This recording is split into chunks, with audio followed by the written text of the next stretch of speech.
Don't do it. Don't do it. You literally just made it here. Do not do it. You will ruin yourself. This is gonna be the end of everything. Don't you dare make that joke. Don't. That's what I call family bonding. Warning, here at That Got the Pencil, we do not support any abuse of any single kind. Please do not do anything like that. This was a terribly tasteless joke that should never be made ever again, and I am so sorry. Now, let's get into the review.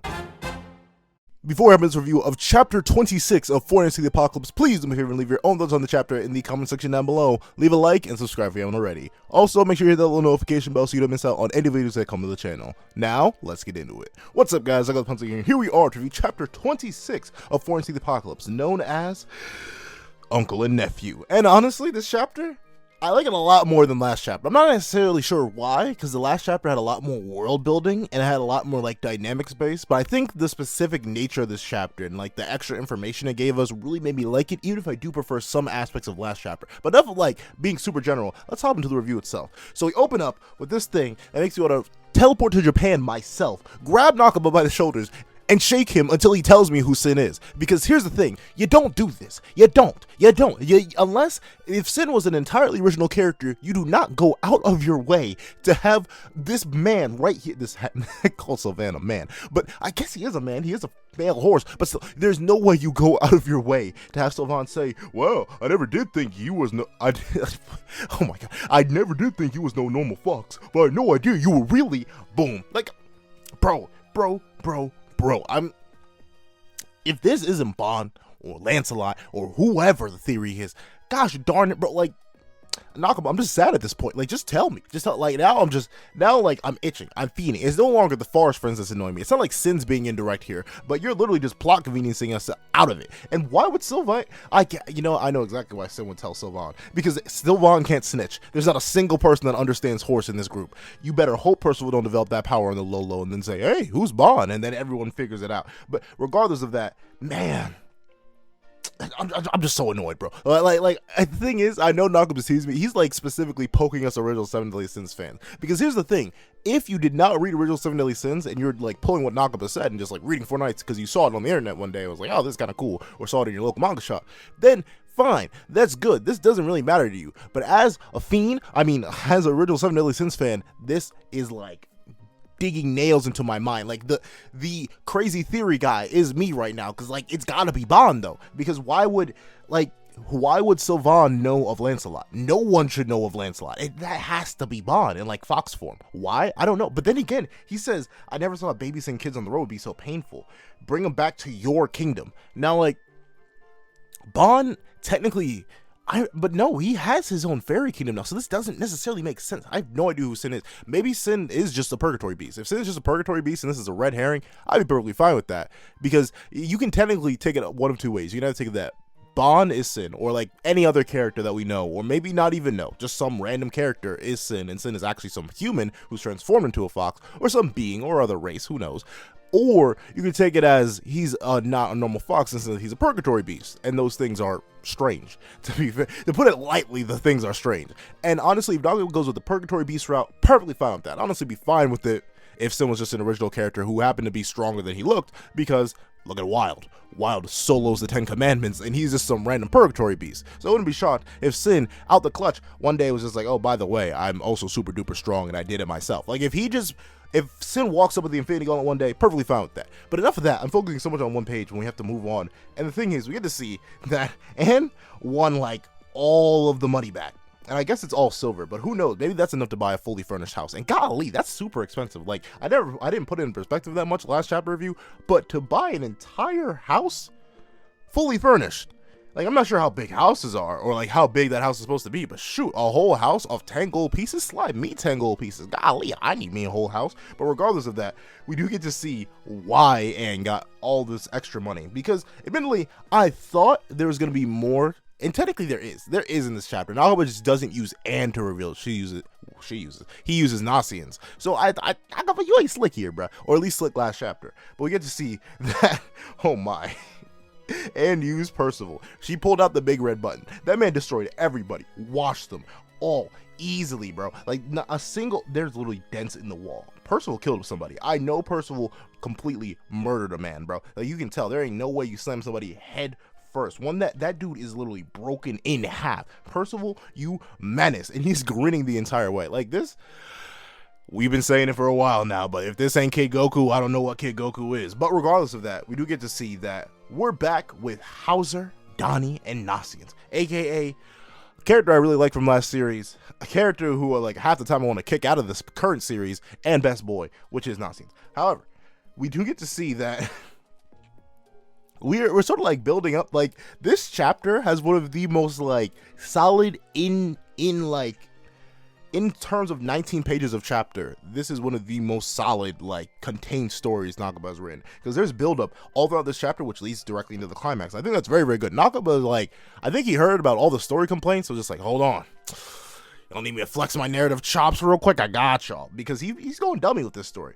But then we get to see that Donnie asks how Edelin's doing. And I'm not sure if Edelin's anyone from Arthurian mythology. Don't be afraid to tell me in the comments section down below. You know, your boy's a little bit slow. So if Edelin's someone from mythology or just a complete Nakaba made character, don't be afraid to tell me. I probably should have Googled it before this review, but I didn't think about it. However, we do get to see that Hauser doesn't feel like snitching. And we get to obviously know, or like essentially confirm, that Donnie was in Holy Knight training. And we get to see that Hauser's like being very like lip sealed about the whole scenario. And you could obviously just play this off with him being drunk, which is what I did in the initial scenario. Like, oh, Hauser's drunk, he's a cocky dude, not much has changed over the past 16 years. Yeah, the past 16 years since Seven Deadly Sins. He's still the same dude.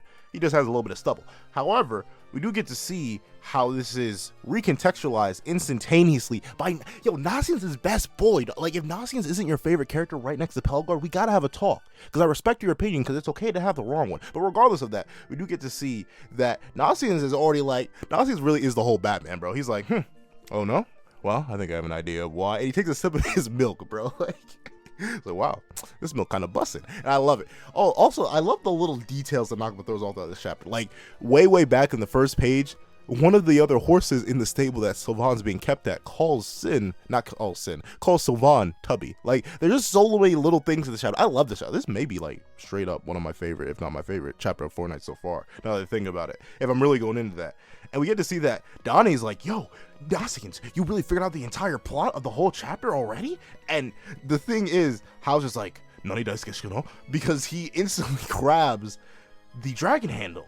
And it is such a weird image seeing Hauser hold dragon handle. I know this was like Meliodas' weapon for barely, honestly, by the time he got Liz's gift sword, I think he only had the weapon for like probably about a fourth of the entire series if we're really looking at it. But this has always been Meliodas' like most iconic weapon outside of Lost Vein itself. So really to see Hauser holding it after Donnie clarifies it's a piece of the Eternal Darkness, it really like threw me off, but it's a really cool image, especially considering like how big it seemed to be. Like, this, does it seem bigger than, does it seem bigger in last series? No, where's my English? Does Dragon Handle seem bigger now than it did in the last series, or is Hauser just holding it the wrong way? Like, I think I think he's just holding it the wrong way. Like, he's holding the longer end, so Hauser's bigger hand makes the whole thing look bigger, even though it's probably around the same size. But I don't know, that just caught me off guard as a detail in this chapter. But we do get to learn how Donnie, like, bro, Nakaba, I need to see you flex your redemption chops, bro. Like, you're literally making Donnie a whole thing. Like, I feel bad for Donnie, especially because of the family bonding he's about to experience. But regardless of that, you're telling me this boy is a thief. He was going to rob a child. Like, I know he has good intentions at heart. Like, he does save that family. He does go get Percival. He does help out Percival all those chapters ago. It's so wild to me that Four Knights started coming out like over half a year ago at this point. Like, it's literally been so, I've been covering this since chapter 1. It has been over 26 weeks because we've had breaks. But regardless of that, we do get to see that our boy Donnie was a whole thief. Like, I don't know. I just really don't like that. I need to see Nakaba just like rip out the redemption arc chops. He's about to be like, yo, about to go through this man real quick. I need to see it, Nakaba. I need to see it. I know you can do it. But the thing is, we get the family bond. Like, I'm sorry, I shouldn't laugh at this, but like, just the way Nakaba is such a menace with how he draws things, because there's no reason he had to draw Hauser like a whole JoJo's character there. Like, I'm pretty sure he even made Hauser's hair more puffy. He made his eyes go all dark. Like, that is literally, is that a JoJo's reference? That has to be JoJo's reference. This is coming from a dude who hasn't even read JoJo's yet, so you know I have to know it's a JoJo's reference. But the way that Hauser just smacks Donnie for knowing that the Coffin of Eternal Darkness was used to seal the Demon Clan, and the thing is, one, I mean, that makes sense for Hauser to know, but this is actually giving me new context of the Coffin of Eternal Darkness and Ironside / Arthur's entire plan. Because what Hauser says is that, yeah, it's used to seal away the Demon Clan, and if that happens, or if it falls into the wrong hands, it's a easy GG, no run back, like not even a salty run back for Leonis. And the thing is, I was always thinking of it like, yo, what is Arthur gonna do? Seal away the entire kingdom? But I just realized, in terms of sheer potential, over the training of 16 years, there's only really one person out of our previous cast who could have likely caught up to a Chaos tier character, if they've been training all this time too. Because, to be fair, they lost their main power. But I feel like the Coffin of Eternal Darkness could just be used to seal away Meliodas. And honestly, no offense to Goddess Elizabeth, or not necessarily Goddess Elizabeth, current Elizabeth, but she's in a human vessel. Like, Diane's strong, but she's not that strong. King's strong, but he's not that strong. Bond's strong, but he's not that strong. Like, we gotta realize the gap between true magic Meliodas and the rest of the sins, including a not post-resurrection, true magic assault mode Meliodas, true magic base assault mode Meliodas. Wait, that's so weird to say. But as essentially an end of series assault mode Meliodas, the gap between him combined with the one ultimate Escanor, combined with Bond, King, Diane, all of that multiplied together and condensed, multiplied upwards of 1,024 times, still pales in comparison to true magic Meliodas. And True Magic Meliodas, if you go with Nakaba's statement that Hawk Mama is still stronger than True Magic Meliodas, when you know Hawk Mama just ended up being Chaos, that means over the course of however many, 16, I keep, like, for some reason the time skip keeps, like, skipping in my head. Like, for some reason the number just leaves my head every single time. But regardless of that, that means over the course of 16 years, someone had to catch up to keep up with Arthur. Like, that's the thing. Arthur started at a much higher base power. He just didn't know how to control it. Meanwhile, our cast from the last series, who needs to make sure Arthur doesn't go nuts or go stupid with his powers, is starting at a much lower base power, but has the control over their own power and the ability to train for it. So while Arthur was trying to get control, the cast was just trying to get stronger. However, I don't know, Meliodas does have stupid potential. I'm not gonna lie, like, the dude's a menace. However, that's a lot of training to do. Like, legitimately, to catch up to that wide of a gap. We know that 7 Legion characters make massive leaps in power, like, without any problem, really. But still, this seems like what Hauser's talking about. If Meliodas gets sealed away, that's an easy dub for Arthur. Because no offense to any of our other characters, but no one's pulling up on Arthur. I feel like you would need to, like, raw outpower, outspeed Arthur. And I think if you get the Coffin of Eternal Darkness just to seal one demon, if you had to get one dude out of there, you gotta get Meliodas. So, if the Coffin of Eternal Darkness can be used to if the Coffin of Eternal Darkness can be used to seal a specific demon rather than the entire clan, if it's used with less sacrifices, because remember, it took a clan to seal a clan, but maybe you can take a whole bunch of weaker species in order to seal one stronger member of another species. Take a whole bunch of humans in order to sacrifice them to seal one demon. And I think that could work out. I think that could be the strat here. And I think that is what Hauser's talking about. I never thought about it in that way because I always saw the Coffin of Eternal Darkness as like a massive thing. But now that I think about it, the Coffin even sealed people in like levels and stages. Because you had the general demon populace, which sort of got released pretty quickly. Then you had the 10 Commandment tier fighters who had to be released with like extra help from Goddess Blood. And then, well, technically, to be fair, now I think about it, the 10 Commandments did get released from the Coffin first. But still, you had the 10 Commandment level characters. Then you had like your higher tier characters in Chandler and Cusack. So there were levels of the Coffin of Eternal Darkness. But remember, that took the entire clan. So maybe if you localize it to one person, you could do better with it. And honestly, Meliodas being sealed away, see, it reminds me of a plot that is in another story, but it's such a popular story that I don't want to spoil it. If you know what I'm talking about, you know what I'm talking about, essentially. But that's actually super interesting if Nako's going down that route, and if Arthur's going down that route. That's a very smart way to use the Coffin of Eternal Darkness. I never thought about it that way, but Hauser brings up a fantastic point. I'm sorry, I lingered way too long on a weird point. However, yo, Hauser is a whole savage, bro. A whole menace. Not only did he sucker punch his only nephew, but he proceeds to say, yo, I was a fool to count on you, dog. You're spineless. You're weak. And I'm sure your dead sister is crying in heaven looking down upon the failure you've become. Bro, what? What? Hauser, calm down. Put the gun down, bro. What the that did more damage than Hauser did in the entire last series. That did more damage than all the Holy Knights combined and squared, including the Seven Deadly Sins, did in the last series, bro. Hauser attacked Donnie's heart, soul, spirit. What is invasion, bro? What is invasion compared to that mean, sick roast that burned, bro? Are we sure we're not looking at a Hellblaze usage right here? I think we just got another Hellblade user, boys. Like, put Hauser on the list right below Pelgar. Golly, that was savage. Golly, I'm not gonna lie, that like this chapter is full of savagery, like absolute menaces on all fronts. Like Percival was a menace, Hauser was a menace, everybody's being a menace. However, speaking of Percival, we do get to see my man is just being praised, lifted to the Lord. Whoa, lifted to the Lord, lifted to the heavens. Like he's being thrown up in the air. Everyone's cheering him on. That's great. It's amazing. And Hauser's like, bruh, come on now. I'm a whole holy knight. What you doing lifting this kid up for? And they're so happy to be like, yo, we got this mountain of silver, only for Donnie to sprint past, and he goes off and he puts Percival on a spin cycle. It was actually kind of funny. But then we do get to see that Hauser just robs these kids. But the weird, like, shout outs to y'all. You did tell me that for a fact in medieval England, 16 was the age of adulthood. But like they refer to themselves as kids, and Hauser calls them kids. And I know they're like short, but at the same time, like, what is it? Are they adults? Are they kids? Like, what is this? Come on now, Nakaba, give me some set rules. Give me some set dynamics, bro.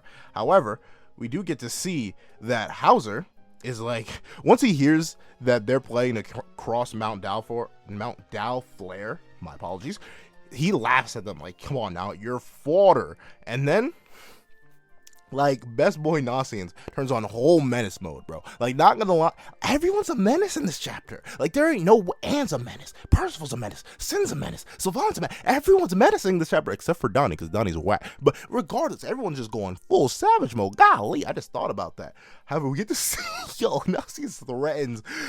He was definitely about to kill.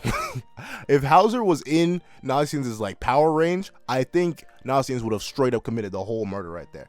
Initially I found this a little bit weird that he says, give back what you took from Donnie and the money that Percival and his friend made. But I feel like in that moment, Nasians is like, he revealed that he already figured out the ruse, and like he's trying to hide as much information as possible. And he may know that, you know, Anne's a rich noble girl, so maybe saying her name wouldn't do too good. However, regardless, it's super interesting to see how like the chapter is like building up to this conclusion. And we get to see that Hauser's like, yo, you talking mad smack, buddy.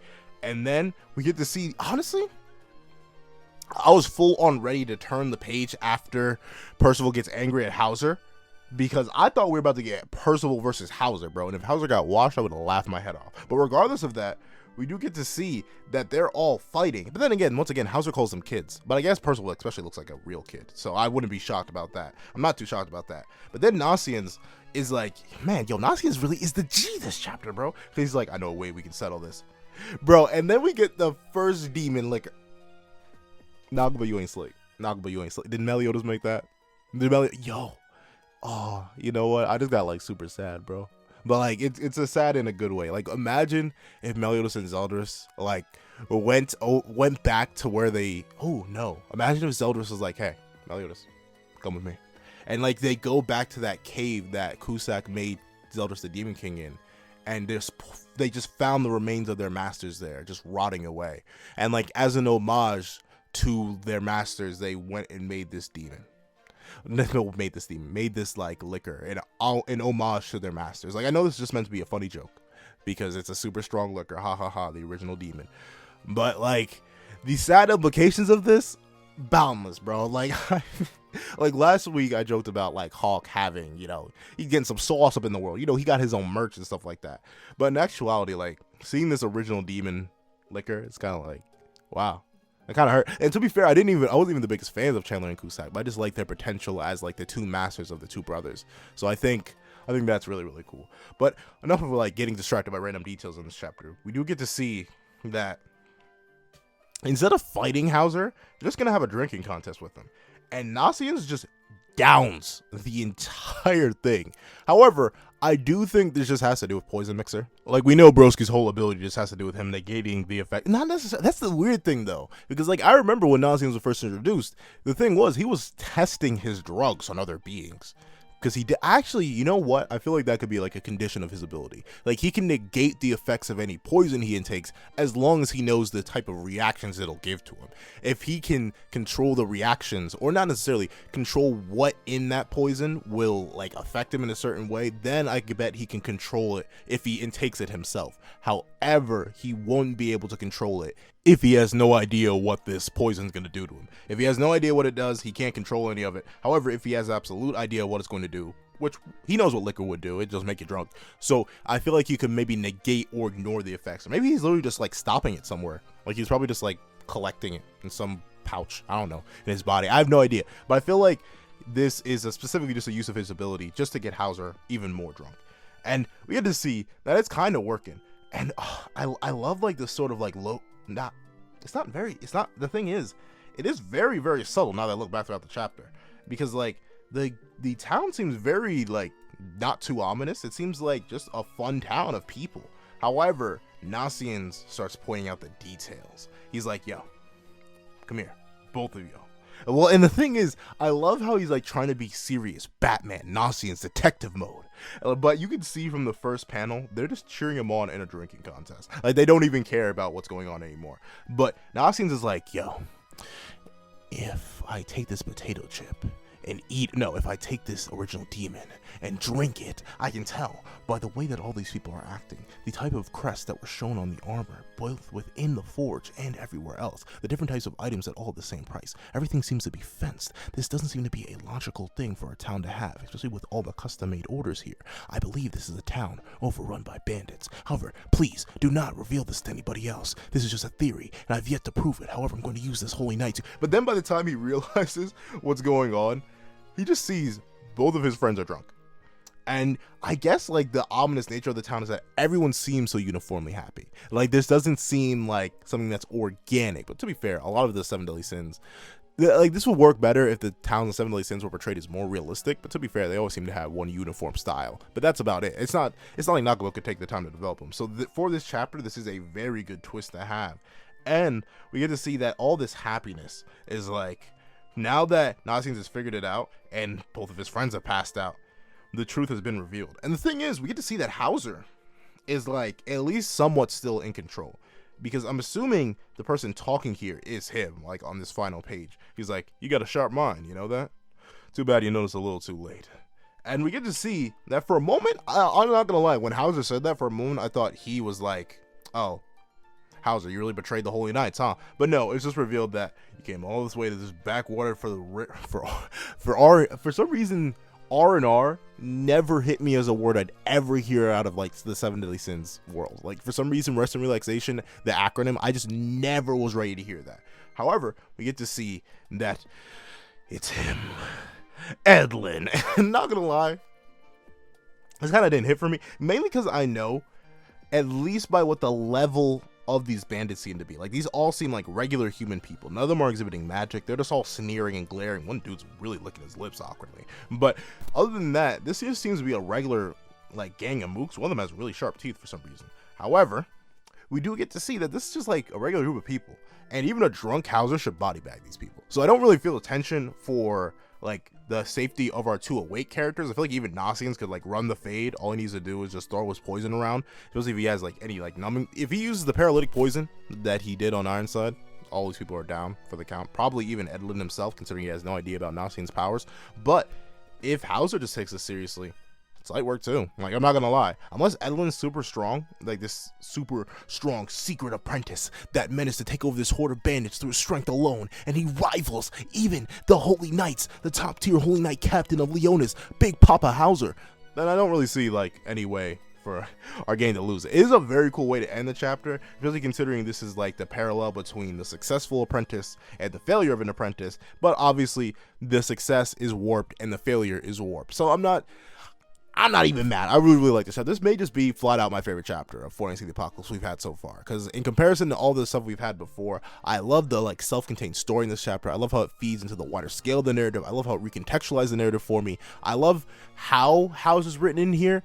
Even though, like, I'll admit, I made jokes about it, but the family abuse thing is not very cool. I don't like that. But I can definitely tell that feeds into Hauser's whole, like, he's still in pain. Like, sure, he's probably here on a mission. That's why he came all the way out here to this remote area for supposedly no reason, just for some R&R. But obviously he came here because he heard his apprentice was here off of the rumors. And obviously if there's a whole town of bandits, what was Hauser's job like years upon years ago? Like, he was meant to go take out threats or possible threats to Leonis. He did alongside Gil Thunder to take out the savage people. So I'm not shocked that Hauser is here on ulterior motives, but of course he's still a human. He still has those emotions. So I think in terms of all the different menace moments we have in this chapter, to the amazing artwork, to the interesting character reveal towards the end, to the build up, and like, honestly, this is just a perfect chapter in my mind. Like, this, even though it's mainly just a build up chapter, I really like this chapter, especially all the little references, notes, and hints. Super duper amazing chapter. However, that's what I think.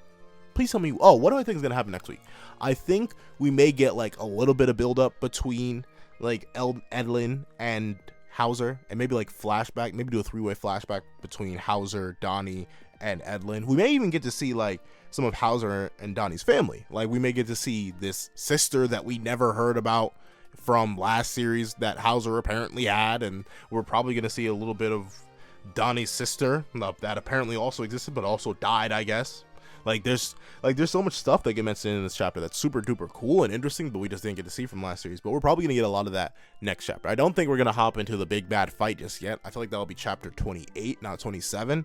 So honestly, I'm super intrigued. We're probably gonna get a whole ton of backstory next chapter. Well, I don't know why my brain lied. We're probably gonna get a whole lot of backstory next chapter. That's gonna be interesting to see. It's gonna be interesting to see Hauser deal with this emotional trauma. Everything super interesting. It's gonna be smacking. I can tell just by looking. However, notes, why could I not English this entire review? But that's what I think. Please tell me what you guys think in the comment section down below. Thank you guys so much for watching. Please remember to like, share, comment, and subscribe, and tell me what you would rate this 10 out of 10 chapter. No, I'm kidding. This is a 10 out of 10 for me, maybe an 11 out of 10 on the low key. But what do you guys think? I want to hear that in the comment section down below. Thank you guys so much for watching. Please remember to like, share, comment, and subscribe, and I hope you guys have a wonderful day. This is That Guy with the Pencil, writing off.